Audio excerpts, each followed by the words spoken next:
Hey guys, இன்னைக்கு நம்ம பார்க்க போகிற story think and grow rich. இந்த முதல் சாப்டர்ல நெப்போலியன் ஹில் சொல்ல வர்ற விஷயம் என்னன்னா, நம்ம மனசு நினைக்கிற விஷயம் கண்டிப்பா நிஜமாகும், ஆனா அதுக்கு ஒரு வெறித்தனமான ஆசை இருக்கணும். இதுக்கு எட்வின் சி. ஃபான்ஸ் அப்படின்ற ஒருத்தரோட கதை உதாரணமா சொல்றாரு. அவருக்கு உலகத்திலேயே மிகப்பெரிய கண்டுபிடிப்பாளரான தாமஸ் ஆல்வா எடிசன் கூட சேர்ந்து பிசினஸ் பண்ணணும்னு ஒரு ஆசை. ஆனா அவர்கிட்ட காசு இல்ல, எடிசனை பத்தி எதுவுமே தெரியாது, ஆனா கூட வேலை பார்க்கணும்னு மட்டும் நினைக்காம அவரோட பார்ட்னரா இருக்கணும்னு ஒரு குறிக்கோளோட இருந்தாரு. அவர் எடிசன் முன்னாடி போய் நின்னு வேலை கேட்கறப்ப பார்க்கறதுக்கு ரொம்ப சாதாரணமா இருந்தாலும் அவரோட கண்ணுல இருந்த அந்த வெறி எடிசனுக்கு பிடிச்சு போச்சு. அதனால ஒரு சின்ன வேலை கொடுத்தாரு. ஃபான்ஸ் அந்த வேலையை சாதாரணமா பார்க்காம ஒவ்வொரு நிமிஷமும் எடிசனோட பார்ட்னர் ஆகிறதுக்கு என்ன வழின்னு யோசிச்சுட்டே இருந்தாரு. கடைசியில எடிசன் ஒரு புது மெஷினை எடிஃபோன் கண்டுபிடிச்சப்ப அதை யாராலையும் விற்க முடியல.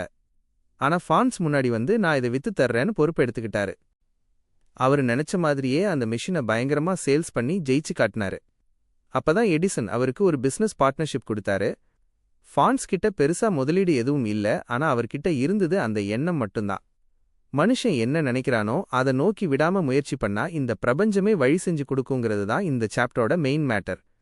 சுருக்கமா சொல்லணும்னா, வெறும் ஆசை மட்டும் பத்தாது, அந்த ஆசையே ஒரு லட்சியமா மாறி அதை அடையிற வரைக்கும் தூங்க விடாம பண்ற ஒரு வெறி இருக்கணும்னு நெப்போலியன் ஹில் அழகா சொல்லியிருக்காரு. இந்த சாப்டர்ல நெப்போலியன் ஹில் எதை பத்தி பேசுறாருன்னா, ஒரு விஷயத்தை அடையணும்னா சும்மா இருந்தா நல்லா இருக்கும் அப்படின்னு ஆசைப்படுறதுக்கும் இதை அடைஞ்சே தீர்வேன்னு வெறியோட இருக்கிறதுக்கும் இருக்கிற வித்தியாசத்தை தான் சொல்றாரு.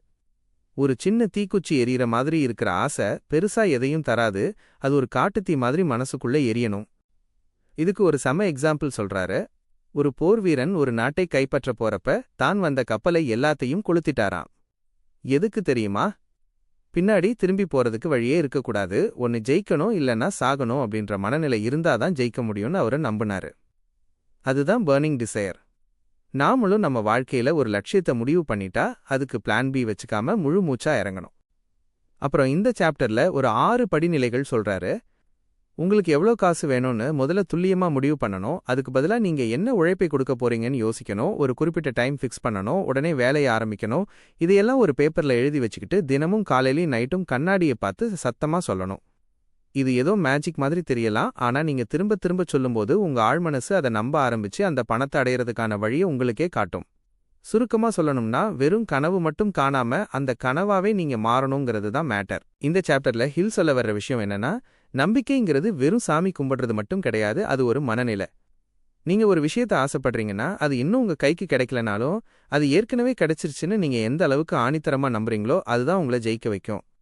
நம்ம மனசுல ஒரு ஆசை வந்துருச்சுன்னா அது நிஜமாகும்னு நம்ம ஆழ் மனசுக்கு சப்கான்ஷியஸ் மைண்ட் கட்டளை போடணும். ஆனா சும்மா மேலோட்டமா சொன்னா மனசு கேட்காது, அதுல ஒரு எமோஷன் இருக்கணும். உங்க மேல உங்களுக்கே சந்தேகம் இருந்தா எதுவுமே நடக்காது. இந்த உலகத்துல பெரிய ஆளான எல்லாருமே அவங்க கிட்ட எதுவுமே இல்லாதப்ப கூட கண்டிப்பா நான் ஜெயிப்பேன்னு ஒரு குருட்டுத்தனமான நம்பிக்கையோட இருந்தவங்க தான். அந்த நம்பிக்கை தான் அவங்களுக்குள்ள ஒரு காந்த சக்தியை உருவாக்கி அதுக்கு தேவையான ஆட்களையும் வாய்ப்புகளையும் அவங்க பக்கம் இழுத்துச்சு. நீங்க தினமும் உங்களோட லட்சியத்தை பத்தி நினைச்சுக்கிட்டே இருந்து அதை அடைஞ்சதுக்கு அப்புறம் உங்க வாழ்க்கை எப்படி இருக்கும்னு கற்பனை பண்ணி பார்த்தா உங்க மூளை அதுக்கான ஐடியாக்களை தானாவே கொடுக்க ஆரம்பிக்கும். ரொம்ப முக்கியமான விஷயம் என்னன்னா, இந்த நம்பிக்கையை நீங்க திரும்ப திரும்ப உங்க மனசுக்குள்ள விதைக்கணும். ஒரு பொய்யையே திரும்ப திரும்ப சொன்னா அது உண்மையாயிடும்னு சொல்லுவாங்கல்ல, அதே மாதிரிதான் என்னால முடியும், நான் பணக்காரன் ஆவேன்னு நீங்க நம்ப ஆரம்பிச்சா உங்க மனசு அந்த திசையில வேலை செய்ய ஆரம்பிச்சிரும். உங்களோட பயத்தையும் தயக்கத்தையும் தூக்கி போட்டுட்டு அந்த லட்சியம் உங்க கைக்கு வர்றதுக்கு முன்னாடியே அது வந்துட்டதா நினைச்சு வாழறதுதான் இந்த ஃபெய்த். இதுதான் உங்களை சாதாரண மனுஷன்ல இருந்து ஒரு சாதனையாளனா மாத்தும். இந்த சாப்டர்ல ஆட்டோ சஜஷன் அப்படின்னா என்னன்னு ரொம்ப சிம்பிளா சொல்லணும்னா, நம்ம மூளைக்கு நாமளே கொடுக்கிற ஒரு கமாண்ட் தான். நம்ம ஆழ்மனசு சப்கான்ஷியஸ் மைண்ட் ஒரு விவசாய நிலம் மாதிரி. அதுல நீங்க நல்ல விதையை போட்டாலும் முளைக்கும், தேவையில்லாத செடியை வளர விட்டாலும் வளரும். நீங்க உங்க மனசை சும்மா விட்டீங்கன்னா தேவையில்லாத பயமும் கவலையும் தான் அங்க முளைக்கும். அதனால நீங்க என்ன ஆகணும்னு நினைக்கிறீங்களோ அதை நீங்களே உங்க மனசுக்குள்ள திரும்ப திரும்ப சொல்லிக்கிட்டே இருக்கணும். இது ஏதோ மந்திரம் மாதிரி கிடையாது, இது ஒரு சைக்காலஜி. நீங்க தினமும் நான் பெரிய ஆளாவேன், என்கிட்ட இவ்ளோ பணம் வந்துட்டு இருக்குன்னு முழு உணர்ச்சியோட சொல்லும்போது உங்க ஆழ்மனசு அதை நிஜம்னு நம்ப ஆரம்பிக்கும். ஆனா சும்மா கடமைக்கு சொல்லக்கூடாது, அந்த வார்த்தைகளை சொல்லும்போது ஒரு எமோஷன் இருக்கணும், அது நிஜமாவே நடக்கிற மாதிரி ஒரு பீல் இருக்கணும். உங்க மனசுக்குள்ள நீங்க ஒரு விஷயத்தை ஆணித்தரமா பதிய வச்சிட்டீங்கன்னா அப்புறம் நீங்க தூங்கும்போது கூட உங்க மூளை அதை எப்படி அடையலான்னு பிளான் போட ஆரம்பிச்சிரும். முக்கியமான விஷயம் என்னன்னா, உங்க 5 புலன்கள் வழியா நீங்க உங்க மனசுக்கு அனுப்புற தகவலை நீங்க தான் கண்ட்ரோல் பண்ணணும். வெளியில இருக்கிறவங்க சொல்ற நெகட்டிவ் விஷயத்த கேட்காம உங்க குறிக்கோளை பத்தி மட்டுமே நீங்க உங்களுக்குள்ள பேசிக்கிட்டே இருக்கணும். இப்படி நீங்க திரும்ப திரும்ப சொல்லும்போது அது ஒரு கட்டத்துல உங்க நம்பிக்கையா மாறிடும். அந்த நம்பிக்கை தான் உங்கள ஆக்ஷன் எடுக்க வைக்கும். சுருக்கமா சொல்லணும்னா, உங்க வாழ்க்கைய மாத்தணும்னா, முதல்ல உங்க மனசுக்குள்ள நீங்க போடுற அந்த வாய்ஸ் மெசேஜ் மாத்தணுங்கிறது தான் இந்த சாப்டரோட மேட்டர். இந்த சாப்டர்ல நெப்போலியன் ஹில் ஒரு செம பாயிண்ட் சொல்றாரு. அதாவது பொதுவான அறிவு, ஜெனரல் நாலேஜ் மட்டும் வச்சுக்கிட்டு யாரும் பெரிய பணக்காரன் ஆக முடியாது. ஸ்கூல், காலேஜ்ல படிக்கிற எல்லா விஷயமும் ஒரு லெவலுக்கு மேல உதவாது. நீங்க ஒரு குறிப்பிட்ட துறையில மத்தவங்கள விட கில்லாடியா இருக்கணும். அதுதான் இந்த ஸ்பெஷலைஸ்ட் நாலேஜ். உலகத்துல இருக்கிற எல்லாத்தையுமே தெரிஞ்சு வச்சிருக்கிறத விட, உங்களுக்குன்னு ஒரு ஏரியாவை செலக்ட் பண்ணி அதுல நீங்க தான் ராஜா அப்படின்ற அளவுக்கு அறிவை வளர்த்துக்கணும். ஆனா இங்க தான் ஒரு ட்விஸ்ட் இருக்கு. அறிவு மட்டும் இருந்தா போதாது, அந்த அறிவை எப்படி பணமா மாத்தணும்னு ஒரு பிளான் உங்ககிட்ட இருக்கணும். அறிவுங்கிறது வெறும் சாத்தியமான சக்தி, பொட்டென்ஷியல் பவர் தான். அதை நீங்க ஒரு லட்சியத்தை நோக்கி செயல்படுத்தும் போது தான் அது நிஜமான சக்தியா மாறும். இதுக்கு ஹில் ஒரு சூப்பர் உதாரணம் சொல்றாரு. ஹென்ரி ஃபோர்டு பெரிய படிப்பு படிச்சவர் கிடையாது, ஆனா அவருக்கு தேவையான தகவல்களை சொல்ல அவர்கிட்ட ஒரு அறிவார்ந்த டீம் இருந்துச்சு. அதாவது எல்லா அறிவும் உங்க மண்டைக்குள்ளேயே இருக்கணும்னு அவசியமில்ல. அந்த அறிவை எங்கிருந்து எடுக்கணும், எப்படி பயன்படுத்தணும்னு தெரிஞ்சாலே நீங்க பெரிய ஆள் தான். நீங்க ஒரு வேலைக்கு போறீங்க இல்ல பிசினஸ் பண்றீங்கன்னா, அங்க மத்தவங்க செய்யாத ஒரு ஸ்பெஷலான விஷயத்தை நீங்க செய்ய கத்துக்கணும். படிப்பு என்னைக்குமே முடியறதில்ல. உங்க துறை சார்ந்த விஷயங்களை நீங்க அப்டேட் பண்ணிக்கிட்டே இருக்கணும். உங்களுக்கு தெரியாத விஷயத்துக்கு அந்த துறையில இருக்கிற எக்ஸ்பர்ட்ஸோட உதவியை எடுத்துக்க தயங்கக்கூடாது. சுருக்கமா சொல்லணும்னா, கூகுள்ல இருக்கிற எல்லா தகவலும் உங்ககிட்ட இருக்கிறத விட ஒரு விஷயத்தை உருப்படியா செஞ்சு முடிக்க தேவையான ஸ்பெசிஃபிக் அறிவு உங்ககிட்ட இருந்தா காசு தானா தேடி வருங்கிறது தான் இந்த சாப்டரோட சீக்ரெட். இந்த சாப்டர்ல ஹில் என்ன சொல்றாருன்னா, மனுஷனோட மனசு ஒரு பெரிய ஒர்க் ஷாப் மாதிரி. அங்கதான் எல்லா ஐடியாக்களும் உருவாகுது. நம்மால எதை கற்பனை பண்ண முடியுதோ அதை நிஜமாவே சாதிக்க முடியும்னு சொல்றாரு. இதுல 2 வகை இருக்கு. ஒன்னு சிந்தட்டிக் இமேஜினேஷன். சிந்தட்டிக் இமேஜினேஷன் அதாவது ஏற்கனவே இருக்கிற பழைய ஐடியாக்களை எல்லாம் ஒன்னா சேர்த்து ஒரு புது விஷயத்தை உருவாக்குறது. இன்னொன்னு கிரியேட்டிவ் இமேஜினேஷன். கிரியேட்டிவ் இமேஜினேஷன் இது அப்படியே புதுசா தோன்றது, ஒரு மின்னல் வெட்டுற மாதிரி மண்டைக்குள்ள உதிக்கும். நாம ஒரு விஷயத்தை அடையணும்னு ஆசைப்பட்டுட்டா மட்டும் போதாது, அதை எப்படி அடையலான்னு ஒரு பிளானை நம்ம கற்பனையில ஓட்டி பார்க்கணும். உங்களோட லட்சியம் ஒரு வெறும் கனவா இல்லாம அதை ஒரு தெளிவான உருவமா உங்க கண்ணு முன்னாடி கொண்டு வரணும். பணக்காரனான எல்லாருமே முதல்ல அவங்க மனசுக்குள்ள தான் பணக்காரன் ஆனாங்க. அவங்க கற்பனையில அந்த வெற்றியை முதல்லையே கொண்டாடிட்டாங்க. இந்த கற்பனைங்கிறது ஒரு மசில் மாதிரி. நீங்க இதை பயன்படுத்தாம அப்படியே விட்டுட்டீங்கன்னா அது துருப்பு பிடிச்சு போயிடும். ஆனா நீங்க திரும்ப திரும்ப புதுசா யோசிச்சுக்கிட்டே இருந்தா அது ரொம்ப ஷார்ப் ஆகிடும். உங்களோட ஆசைய டிசைர் ஒரு உருவமா மாத்தி அதுக்கு ஒரு செயல் வடிவம் கொடுக்கறதுக்கு இந்த கற்பனை தான் ஒரு பாலம் மாதிரி இருக்கு. சுருக்கமா சொல்லணும்னா, உங்களோட எதிர்காலத்தை நீங்க இப்பவே உங்க மனசுக்குள்ள ஒரு சினிமா மாதிரி ஓட்டிப் பார்க்கணும். அந்த சினிமா நிஜமாகிற வரைக்கும் உங்க கற்பனை திறனை செயல்படுத்திக்கிட்டே இருக்கணுங்கிறது தான் இந்த சாப்டரோட மெயின் பாயிண்ட். இந்த சாப்டர்ல நெப்போலியன் ஹில் என்ன சொல்றாருன்னா, வெறும் ஆசை மட்டும் இருந்தா போதாது, அந்த ஆசையை நிஜமாக்குறதுக்கு ஒரு பக்கா பிளான் வேணும்.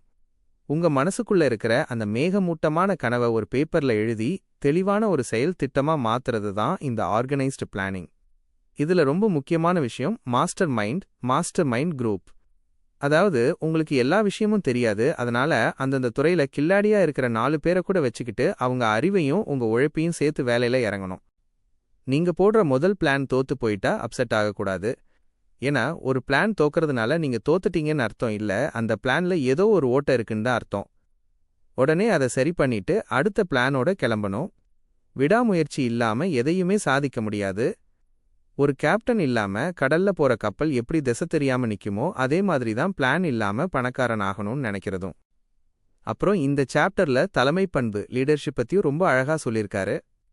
ஒரு நல்ல லீடர் மத்தவங்களுக்கு மேல அதிகாரம் பண்ண மாட்டாரு, மத்தவங்களுக்கு ஒரு வழிகாட்டியா இருப்பாரு. பிளான் போடும்போது ரொம்ப தெளிவா இருக்கணும். எப்ப ஆரம்பிக்கணும், யார் கூட சேரணும், என்னென்ன தடைகள் வரும்னு முன்னாடியே யோசிச்சு வைக்கணும்.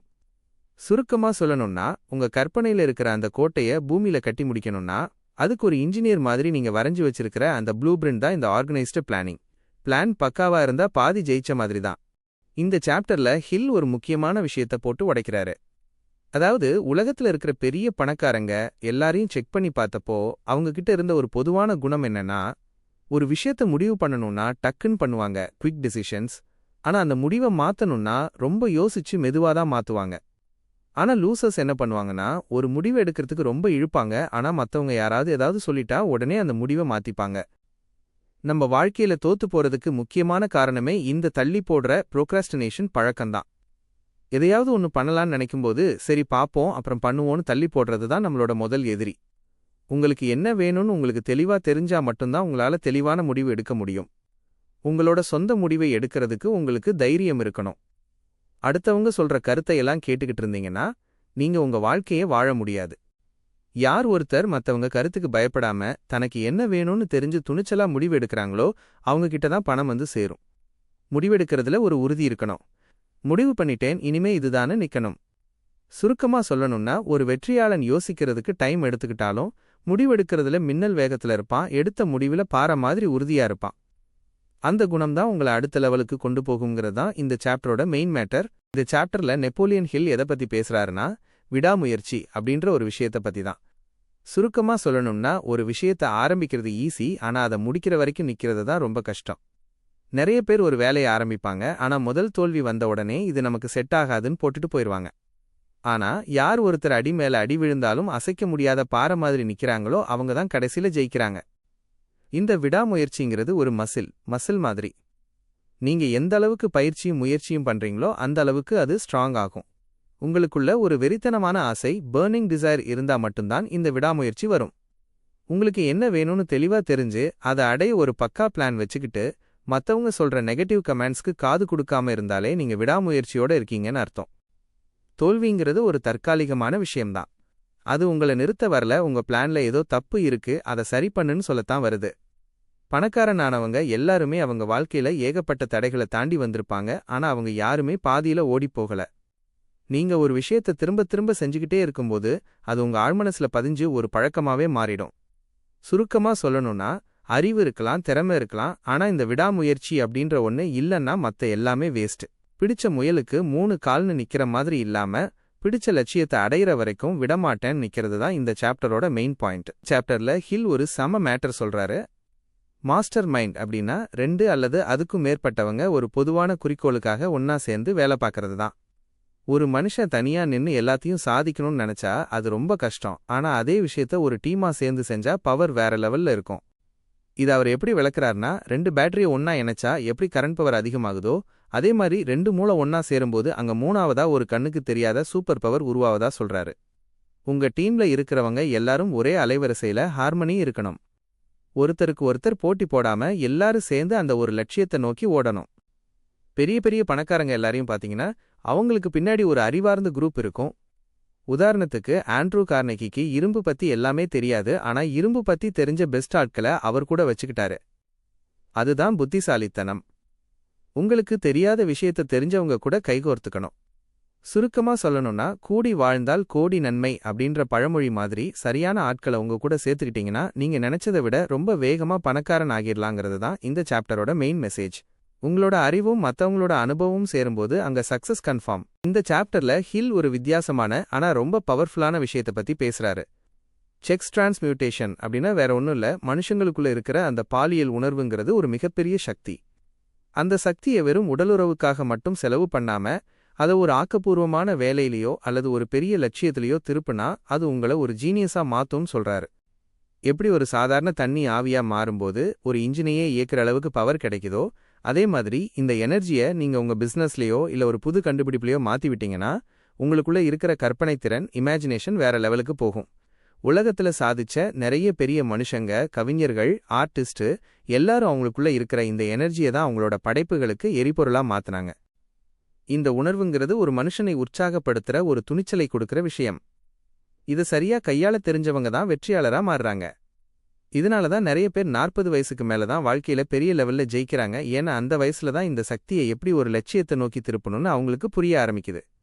சுருக்கமா சொல்லணும்னா உங்களோட அந்த எனர்ஜியை வீணாக்காம அதை ஒரு கிரியேட்டிவான வேலையில இன்வெஸ்ட் பண்ணீங்கன்னா நீங்க நினைச்சு பார்க்க முடியாத அளவுக்கு பெரிய ஆளா ஆகலாங்கிறது தான் இந்த சாப்டரோட சீக்ரெட். இது வெறும் உடம்பு சம்பந்தப்பட்டதில்ல, இது உங்க மனசோட சக்தியை அதிகப்படுத்துற ஒரு டெக்னிக். நம்ம மனசுல 2 விதம் இருக்குங்க. ஒன்னு நாம யோசிச்சு செய்யறது, இன்னொன்னு நமக்கே தெரியாம பின்னாடி இயங்கிக்கிட்டு இருக்கிற ஆழ்மனசு, சப்கான்ஷியஸ் மைண்ட். நெப்போலியன் ஹில் என்ன சொல்றாருன்னா இந்த ஆழ்மனசு தான் ஒரு மெயின் ஸ்விட்ச் மாதிரி. இது நம்மளோட எண்ணங்களையும் அந்த பிரபஞ்சத்தோட பேராற்றலையும் இணைக்கிற ஒரு மீடியேட்டர். நம்ம மனசுல ஒரு ஆழமான ஆசை இல்லனா ஒரு பயம் இருந்தா அதுதானா போய் இந்த ஆழ்மனசுல பதிஞ்சிடும். இதுக்கு நல்லது எது கெட்டது எதுன்னு தெரியாது. நீங்க எதை திரும்ப திரும்ப நினைக்கிறீங்களோ அதை அப்படியே நிஜமாக்குற வேலையை இது ஆரம்பிச்சிடும். இது ஒரு செழுமையான நிலம் மாதிரி. நீங்க அங்க ரோஜா செடி விதைச்சாலும் வளரும், முள் செடி விதைச்சாலும் வளரும். அதனால தான் நாம எப்பவும் பாசிட்டிவான விஷயங்களை மட்டும் அங்க கொண்டு போகணும்னு சொல்றாரு. நம்மளோட மத்த 12 படிகளையும் ஸ்டெப்ஸ் இந்த ஆழ்மனசு கூட லிங்க் பண்ணாதான் பெரிய சக்சஸ் கிடைக்கும். குறிப்பா ஒரு விஷயத்தை நம்ம அடைய போறோம்னு முழுசா நம்பி அந்த உணர்ச்சியோட ஈமோஷன் ஆழ்மனசுக்கு அனுப்பினா அது நமக்கு தேவையான ஐடியாக்களை கொடுக்கும், சரியான ஆட்களை நம்மகிட்ட கொண்டு வந்து சேர்க்கும். சுருக்கமா சொல்லப்போனா உன் மனசுக்குள்ள எதை நீ ஸ்ட்ராங்கா விதைக்கிறியோ அதுதான் உன் வாழ்க்கையில அறுவடையா கிடைக்கும். இதுதான் அந்த பிரபஞ்ச சக்திக்கும் உனக்கும் இருக்கிற அந்த கனெக்டிங் லிங்க். இந்த 6வது அறிவுங்கிறது ஒரு பெரிய மேஜிக் மாதிரிங்க. இது நம்ம மூளையோட மற்ற பாகங்கள் எல்லாம் தாண்டி அந்த பிரபஞ்சத்தோட நேரடியா கனெக்ட் ஆகிற ஒரு வாசல். நெப்போலியன் ஹில் இத ஞானத்தின் கோவில்னு சொல்றாரு. ஏன்னா மத்த எல்லா ஸ்டெப்ஸையும் நீங்க சரியா ஃபாலோ பண்ணி வரும்போது கடைசியா திறக்கிற அந்த கதவு தான் இந்த 6th சென்ஸ். நிஜமா சொல்லப்போனா இது உங்களுக்கு வர்ற அந்த திடீர் ஸ்பார்க் அல்லது உள்மனசு சொல்ற பேச்சு, இன்ட்யூஷன். சில நேரத்துல உங்களுக்கு தோணும்ல, இப்போ இதை செஞ்சா சரியா வரும், இல்ல இங்கே ஏதோ தப்பு நடக்குதுன்னு. அதுதான் இது. நீங்க ரொம்ப குழப்பத்துல இருக்கும்போது இல்லனா ஒரு பெரிய முடிவு எடுக்கணும்னு நினைக்கும்போது உங்களுக்கே தெரியாம ஒரு ஐடியா மின்னல் மாதிரி வந்து விழும் பாருங்க. அதுதான் இந்த 6வது அறிவு உங்களுக்கு கொடுக்கிற சிக்னல். இதை நாமளா வேணும்னு வரவழைக்க முடியாது. ஆனா நாம மத்த 12 படிகளையும் கரெக்டா செஞ்சு மனசை அமைதியா வச்சிருந்தா இதுதானா வேலை செய்யும். இது உங்களை வரப்போற ஆபத்திலிருந்து காப்பாத்தும். அதே சமயம் பெரிய வாய்ப்பு வரும்போது அதை கரெக்டா பிடிக்கவும் வைக்கும்.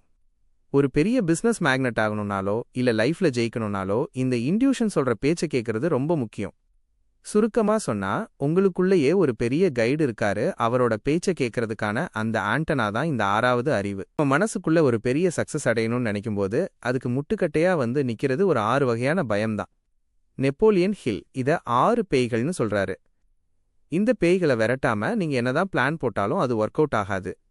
முதல்ல அந்த 6 என்னன்னு பார்த்தா, வறுமை வந்துடுமோங்கிற பயம், யாராவது தப்பா பேசிடுவாங்களோங்கிற விமர்சன பயம், உடம்பு முடியாம போயிடுமோங்கிற நோய் பயம், யாரையாவது இழந்துடுவோமோங்கிற பயம், வயசாயிடுமேங்கிற பயம், அப்புறம் கடைசியா சாவு பயம். இந்த பயம் எல்லாம் நிஜம் கிடையாது, வெறும் நம்ம மனசோட கற்பனை தான். ஆனா இது என்ன பண்ணும்னா நம்மளோட தன்னம்பிக்கைய அப்படியே காலி பண்ணிடும். மத்தவங்க என்ன நினைப்பாங்கன்னு பயந்தே பாதி பேர் அவங்க கனவை விட்டுடுறாங்க. அதே மாதிரி பணம் இல்லாம போயிட்டா என்ன பண்றதுன்னு யோசிச்சே எந்த ரிஸ்க்கும் எடுக்க மாட்டாங்க. இதை எப்படி ஜெயிக்கிறதுனா முதல்ல இந்த பயமெல்லாம் நம்ம மனசுக்குள்ள இருக்குன்னு ஒத்துக்கணும். அப்புறம் எதை பத்தியும் கவலைப்படாம நான் ஒரு முடிவு எடுத்தா அதுல உறுதியா இருப்பேன்னு ஒரு வைராக்கியம் வேணும். உங்களை சுத்தி இருக்கிற நெகட்டிவான ஆட்கள், தேவையில்லாத செய்திகள் எல்லாத்தையும் கட் பண்ணிட்டு உங்க மூளைய ஃபுல் அண்ட் ஃபுல் பாசிட்டிவ் எனர்ஜியால நிரப்பணும். சுருக்கமா சொன்னா இந்த பேய்களெல்லாம் உங்க மனசுங்கிற வீட்டுக்குள்ள இருக்கிற இருட்டு மாதிரி. அங்க அறிவும் தன்னம்பிக்கைங்கிற லைட்டை போட்டா இந்த பேய்களெல்லாம் காணாம போயிடும். உங்க மனசை நீங்க கண்ட்ரோல் பண்ணலனா அது உங்களை கண்ட்ரோல் பண்ண ஆரம்பிச்சிடும்.